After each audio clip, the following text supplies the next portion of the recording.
One of the things you really want to be careful about, as you know, and I realize it's repetition, but there's nothing wrong with it. I don't want to just create a big gray area in here, even though we're going to have a cat that is going to be quite a bit darker. This is our lightest version, and but I like my flat brush.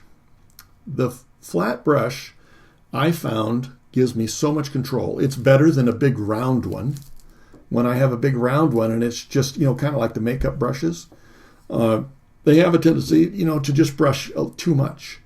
Well, this one I can get wide if I wanted to, but I also have a corner and I have an edge that I can go ahead and regulate where I'm doing it. Now, I don't want necessarily as much value in the white area below the eye as I have out here maybe, but I also can come in and keep it from going into the eye for the most part. But I also want to keep it from going outside the perimeter of the cat.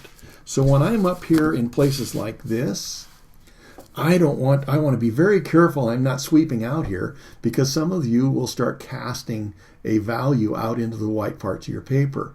Now, it becomes particularly important because we're going to work on white. I guess you can interpret it the way you want, but I often work with a white background to bring more attention to the subject, and it just became kind of a look that I really thought was useful too in many ways. And if I come out here and I'm brushing out here and I want to clean up that white, I don't want to have to come in here and go in between every hair, although that's probably what I'm going to have to do to get this all cleaned up.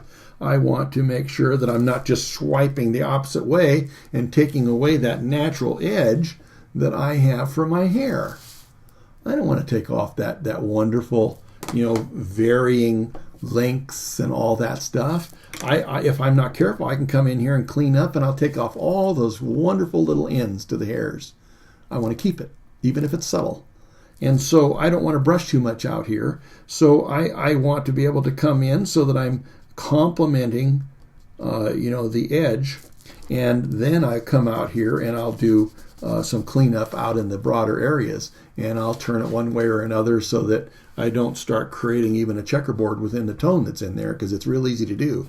But my brush, I want to not come out here. I want to come in like so. Yeah, but this is this little place here. This little place here, it's just give you a little bit of an idea. I'm casting some tone in there, but I'm not coming out past the edge of the fur. And I can do that because I have my flat brush, my little corner and flat brush. So anyway, hope that helps a little bit.